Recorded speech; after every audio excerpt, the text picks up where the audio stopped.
Baik, saya masuk mulai di abstrak dulu. Abstrak. Di abstrak kan ada judul ya, judul. Iya, Pak. Efektivitas penerapan model pembelajaran kognitif. Ya, efektivitas pada apa? Efektivitas pada prestasi belajar, aktivitas siswa, dan respons siswa, Pak. Ya, diterapkan pada apa? Pada Model pembelajaran. Model pembelajaran kooperatif Korps Review. Diterapkan pada Model pembelajaran kooperatif Korps Review Hurai. penerapan model pembelajaran kooperatif Hurai pada apa ini? Ya, pada siswa apa ini? Iya, Pak. Ini terlalu luas, Pada siswa, Pak. Iya, siswa banyak sekali siswa toh. Pada siswa kelas 73 di SMP Negeri 11 Baru. Ya. Enggak apa-apa panjang judulnya dia nih. Pada pembelajaran apa? Bahasa Indonesia? Pembelajaran matematika. Pembelajaran bahasa Indonesia. Oh, matematika. Iya, Pak. Matematika apa saja? Matematika apa saja? Isinya kok aritmetika sosial ya? Iya, aritmetika sosial. Ya, terus prestasi belajar matematika yang kau maksud apa? Nilai post-tesnya, Pak. Berarti judulnya ini tidak lengkap ya. Siswa itu pembelajaran aritmetika sosial saja. Pada siswa kelas ya kasih lengkap ya. Selengkap judulnya tidak lengkap. Terus di apa ini? Ini yang di atas-atas sudah agak bagus. Ini gain ternormalisasi ya. Mungkin bagusnya kalau peningkatan itu sudah banyak yang soroti ini ya. Mungkin bagusnya peningkatan baru dalam kurung gain ya, dalam kurung gain ternormalisasi. Jadi gain ternormalisasi itu tidak terlalu tidak terlalu tersampaikan apa maksudnya ini ya. Jadi bagus kalau peningkatan hasil belajar barangkali ya. Terus prestasi juga, prestasi itu enggak cocok, mungkin hasil belajar yang cocok. Ini saran saya ya, nanti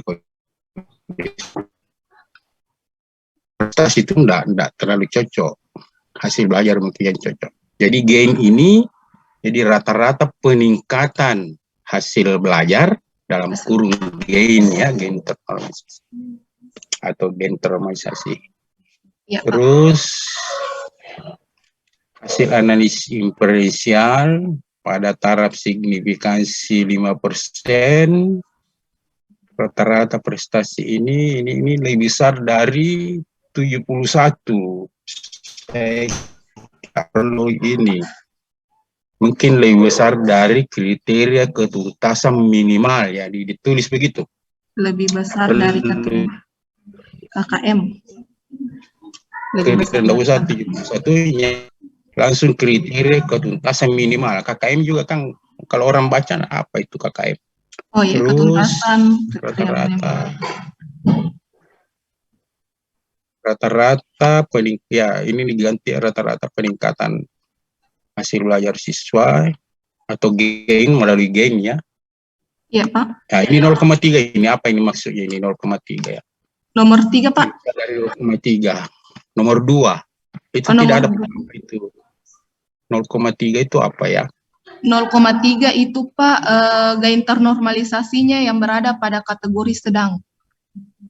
Ya, tulis di situ berada dalam rata-rata berada dalam kategori sedang. Tidak usah 0,3-nya. Oh iya Pak. Ya, demikian pula nomor 3 dan nomor 4 ya, tidak perlu ini. Lebih besar dari 2,5 ini apa ini? 2,5 respons siswa. Abstrak. Ya, respons siswa yang lebih dari 2,5 itu apa? Cenderung positif. Ya, tulis di situ. Tulis di situ cenderung positif. Tidak usah lebih besar dari 2,5. Cenderung positif. Oke, itu abstraknya ya. Terus di kerangka pikir. Rumus masalah tadi itu yang mengganti hasil belajarnya, ya toh. Terus judulnya tadi ya harus berubah. Ya kalau saya sih ya, tidak tepat judul itu. Rumus masalahnya tentu berubah. Terus di kerangka pikir. Berapa ini? Kerangka pikir halaman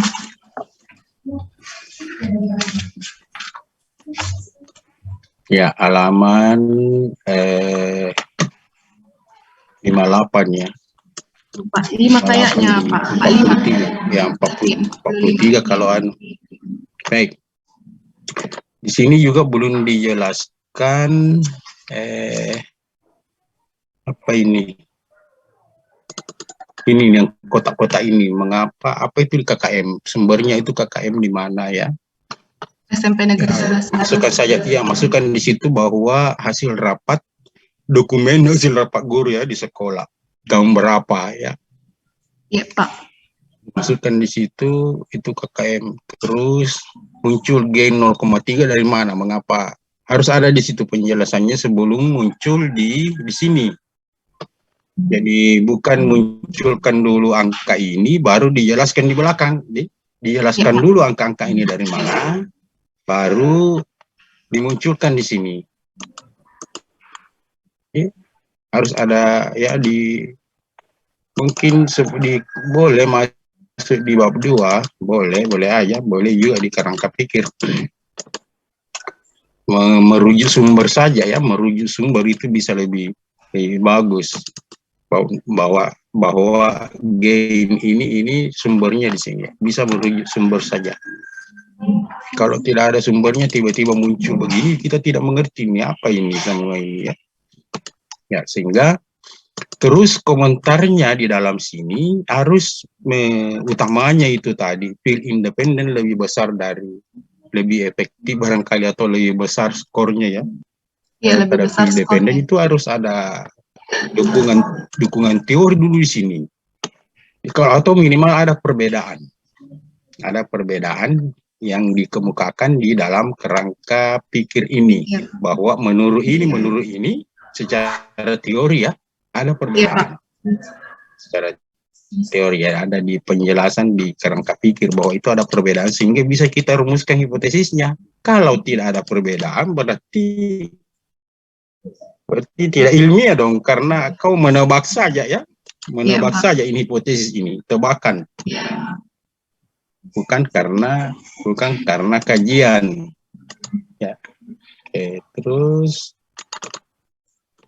terus di pengolahan, apa itu signifikan atau H0 ditolak itu apa? H0 ditolak itu ini maksud H0 ditolak.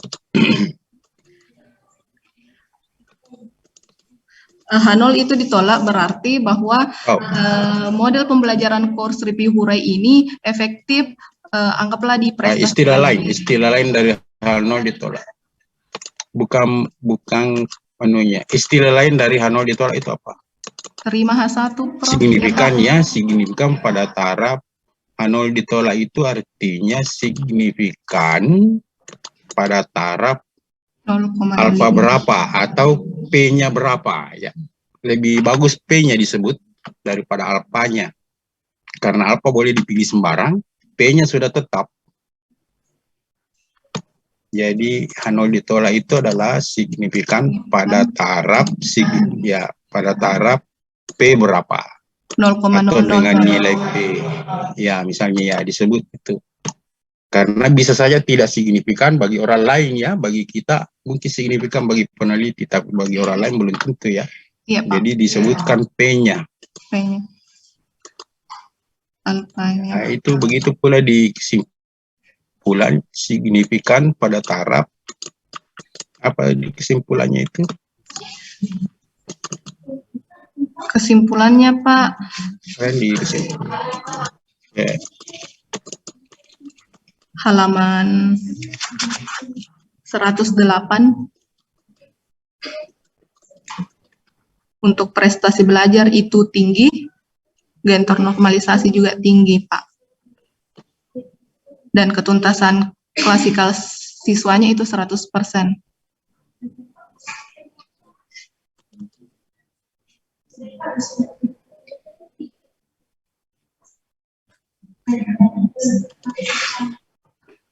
Nggak ada hasil pengujian hipotesis di sini ya?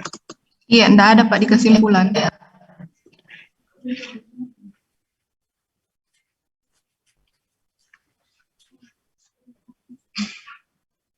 Oh, rata-rata proses sebesar 9%. Respon siswa.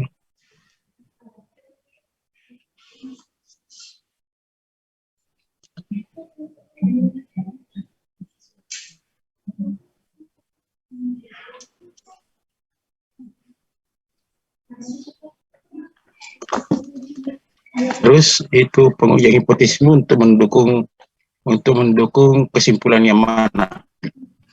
Saya ambil kesimpulan ini, Pak, dari rumusan masalah, karena rumusan masalahnya mendeskripsikan, otomatis di kesimpulan juga mendeskripsikan, Pak.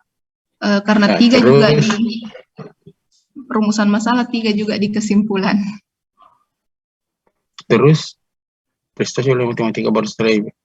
Terus untuk apa kau melakukan pengujian hipotesis? Saya jelaskan di pembahasan, Pak, bahwa prestasinya itu berhasil atau tidak. Kan judulnya efektivitas. Kan judulnya efektivitas, ya?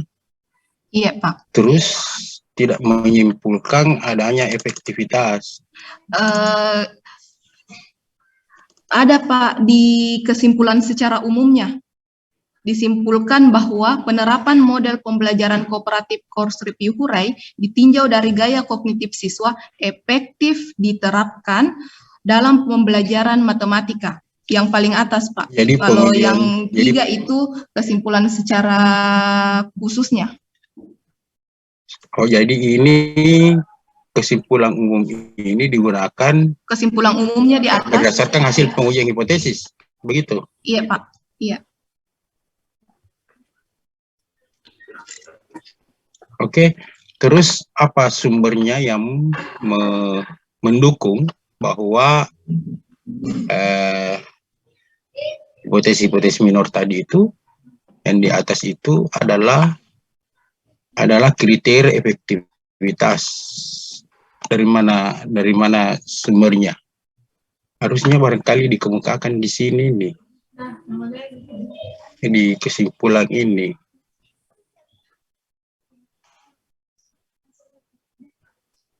Saya merasa sia-sia saja itu.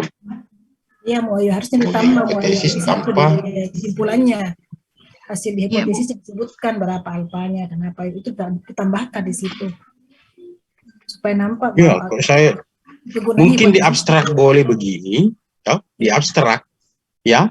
Ini bisa diangkat masuk menjadi kesimpulan abstrak, tetapi di kesimpulan hasil pembahasan itu mungkin bisa lebih tajam, seolah-olah tidak muncul, ya.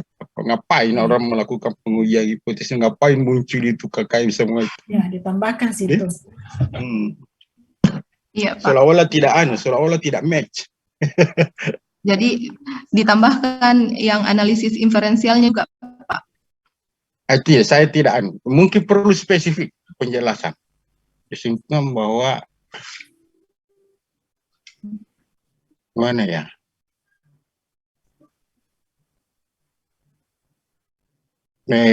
Independen lebih baik mana? Di pembahasan. Padahal ada pengujian hipotesis juga, pilih independen lebih baik. Sepertinya tidak match ini antara apa yang kau kerjakan dengan kesimpulan yang dilakukan. Ya, coba dipikir lagi, ya. Saya tidak bisa berpikir dalam waktu sesingkat ini. Dipikir lagi, mungkin saya bisa bantu nanti. Ya. Ya, insya Allah saya ubah nanti kesimpulannya, Pak. Ya. Ya apa gunanya field independen itu diuji hipotesisnya, sementara kita tidak ada apa-apa, kita tidak bisa menarik apa-apa ya Iya, Pak. dari situ. Jadi, ya, apalagi terkait dengan pertanyaannya teman-temannya tadi itu malah bisa, kalau bisa juga mungkin di saran ya, mungkin di saran. Jadi saran itu jangan hanya bagi sekolah, bagi teori bagaimana? Bagaimana bagi perkembangan seperti yang tadi itu field independen di aktivitas itu malah lebih skor siswa malah lebih tinggi. Yang implikasinya ya saran ini adalah implikasi, jangan implikasi ke sekolah saja, ke guru. Bagaimana kok implikasi ke teori? Bisa tidak dikemukakan di sini bahwa adanya implikasi bahwa field dependent itu ternyata dari segi aktivitas malah memberikan, bagaimana Anda memberikan implikasi ya?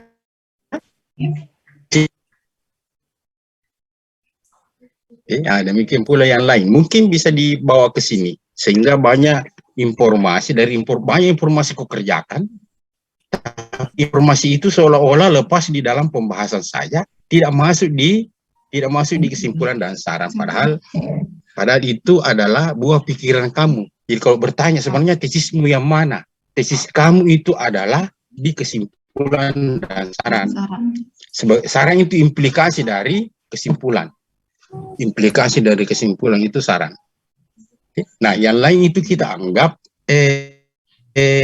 kau hanya mengutip di pembahasan itu, kau hanya mencocok-cocokkan hasil penelitian terdahulu dan fakta yang kau temukan, terus kau menyimpulkan menarik sesuatu dari hasil penelitian itu. Begitu banyak yang kau kerjakan tidak muncul sebagai hasil penelitian di sini ya. Padahal itu penting sekali. Yang itulah sumbanganmu terhadap ilmu pengetahuan di kesimpulan dan implikasi hasil penelitian. Orang sebut saran ya. Saya rasanya saya jarang menyebut saran, tapi implikasi dari hasil penelitian, dari kesimpulan. Bisa mungkin dimasukkan di situ. Oke, cukup Bu Cida. Terima kasih Pak. Baik. Ya. Selanjutnya, silakan Prof. Hamzah. Tabe, Prof. Ada Pak Darus. Oh, ada Pak Daris? Ya, Iya. Pak Daris dulu. Oh, ada Pak Daris masuk. Saya kira belum dimasuk. Oke, silakan Kak Daris. Tabe. Oh ya, begini. Saya akan sementara di lantai 4 ini. Saya ada di lantai 4 di Pasca ya. Jadi saya pikir itu tadi menarik dari beberapa yang dari Pak Hisham. Adapun saya begini, mau ya? Ya Pak. Ya, itu saya akan berikan secara tertulis nanti hal-hal yang saya ingin sampaikan terkait hasil penelitian. Jadi saya karena kondisi saya memberikan sebagai narasumber sekarang. Iya Pak. Oke, saya sudah baca dan insya Allah kita akan diskusi banyak tentang hasil-hasil itu. Iya Pak. Ya. Baik, yang jelas ada kaitan juga dengan pertanyaan Pak Hisham tadi. Begitu, Dik? Iya Pak. Terima kasih Pak. Ya. Ke Prof. Hamzah saya dulu, Dik. Iya. Terima kasih Kak Daris. Baik, terima kasih Pak Daris atas masukannya, walaupun belum dikasih nanti ya, mahasiswa berhadapan langsung kepada Pak Daris. Oke, selanjutnya saya persilakan kepada Prof. Hamzah. Sebentar, saya lagi menguji, nanti saya bungki. Oh iya. Ya, mengujikan dulu Pak Tabe, sebentar nanti saya bungki. Tutup nih, barangkali calling kapan? Ya. Itu bisa ya, Prof? Ya. Iya. Itu ada yang hubungi saya. Tunggu dulu, saya terima dulu telepon. Ya di situ kami bikin judul tadi. Iya Pak. Ya.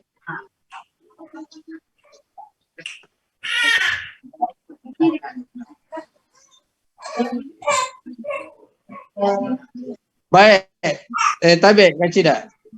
Ya, silakan. Jadi ini begini, nanti si ini Muawiyah ketemu menghadap di saya akan tunjukkan yang mau diubah ya. Saya lipat-lipatkan dulu. Iya, Prof. Karena saya sebagai pembimbing ada beberapa hal lah. Tapi ya secara umum sudah sangat bagus. Utamanya yang paling bagus ini saya simak tadi itu pembahasannya. Ya, jadi jarang juga bisa membuat seperti itu, bisa mengait-ngaitkan beberapa hasil penelitian Anda dengan jurnal-jurnal penelitian sebelumnya. Itu poin penting, bagus sekali itu. Nanti kalau Anda di mana sekarang? Di Pasca ya? Iya, Pak. Oh, Anda bisa hubungi saya sekarang. Saya ada di lantai 2 setelah ujian. Jadi saya tunjukkan yang mau diperbaiki sebelum ujian tutup. Kasih tidak? Itu saja ya. Iya, terima kasih, Prof. Pembimbing. Iya, makasih, Prof. Muawiyah. Iya, Bu. Nanti kita konsultasikan terkait dengan masukan-masukannya penguji ya. Jadi memang benar ya, bahwa saran itu sebaiknya dari yang kita sarankan itu terkait dengan temuan kita, hasil yang kita peroleh dari penelitian kita. Sebenarnya itu yang disarankan karena kalau misalnya seperti tadi kan ada sebenarnya teorinya harusnya kan dependen seperti ini, maka itu yang kita sarankan. Jadi sarannya itu mungkin saja apa-apa saja yang harus kita lakukan untuk mencegah hal tersebut terjadi, misalnya itu. Nanti kita diskusikan kembali. Oke, makasih. Saya aturkan kepada Bapak penguji, Pak Hisham, Pak Darwis, dan Prof Hamzah atas semua masukannya, dan juga kepada Ananda semua yang telah ikut serta meluangkan waktunya untuk menghadiri seminar hasil Muawiyah. Terima kasih atas masukan dasarnya, sukses sekali buat anakku semua. Saya akhiri seminar hasil Muawiyah dan ucapan alhamdulillahirabbil alamin. Waalaikumsalam warahmatullahi wabarakatuh. Terima kasih, Bu. Iya, segera Saya Muawiyah, tinggalkan dulu. Kan dari saya duluan. Bu Cida, saya duluan Bu Cida. Iya, sehat selalu, Di. Pak Hisam sudah pakai ukur baju? Sudah pakai ukur baju? Belum. Hari Jumat, Pi. Hari Jumat. Oh, besok berarti. Iya. Salah ya. Iya, salamku sama Ibu. Wassalamualaikum. Iya. Saya lip, Di. Ya, Ibu. Banyak ini yang hadir kelas komunitas di. Banyak penggemarnya, Kak. Pak Dokter. Baru ketemu lagi, Pak Dokter. Komunitas hadir. Saudara Mi Muawiyah menghadap Pak Darwis dengan Pak Hamzah, Prof Hamzah. Iya, Bu. Insya Allah. Saya salib, Di. Iya. Terima kasih, Bu. Terima kasih, Pak. Pak Darwis. Oh iya, Ibu Mulyani, Rosida banyak yang hadir, Di. Iya, Pak. Nurjana apa ya? Tapi saya sementara narasumber sekarang, tabe, Di. Iya, selesai Mi, Pak. Iya. Ini sementara di ruangan lantai. Iya, terima kasih Kak Darwis, terima kasih. Iya. Alhamdulillah. Izin saya live sebelumnya. Saya tidak sangka bahwa banyak komunitas hadir. Recording.